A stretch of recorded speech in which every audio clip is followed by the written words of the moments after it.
There was a machine gunner named Mitch Page, and he had just a platoon of machine gunners. But, you know, a machine gun fires 550 rounds per minute. But they had beefed up their machine guns so they'd fire 1,000 rounds per minute. And the Japanese, they always attacked at night because they didn't think the Americans were very good fighters at nighttime, and also they weren't used to fighting at night. They were used to fighting in the daytime.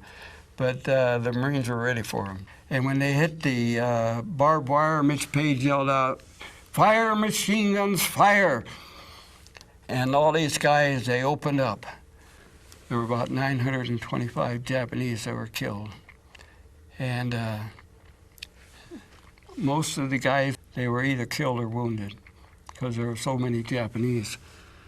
And Mitch, he was wounded, but he wasn't wounded severely. He stayed up there all night long, and he'd go to machine gun that the guys had been killed, so he'd make the Japanese think that we still had a significant force. And then he came back, and there was an empty machine gun, and he was running towards it, and a Japanese was running for it. And so he got there first, and there was a string of ammunition, 250 rounds, down on the ground. It was on the grass. And he fed it into the machine gun, and he pulled it around back, and it put it into the chamber. And then you pull it back again, it goes in, and to get ready to fire.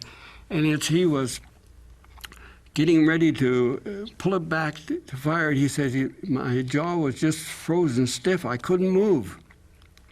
And at that time, the Japanese, who was about 30 yards away, he had a Nambu machine gun, one of their own, and he had a clip in his machine gun, and he fired at Mitch.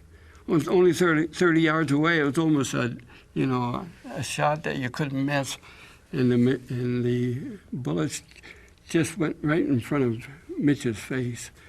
And then Mitch was able to pull back the lever on the machine gun and went into the chamber, and he swung it around, and he killed a man.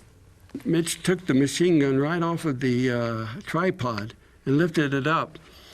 And he said, you know, it was red hot. It was burning my hands, because he says, I was so excited, I didn't even feel it.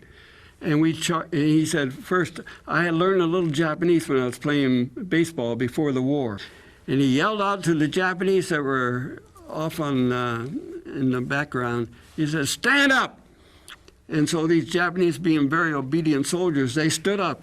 And Mitch took his machine gun and mowed them all down.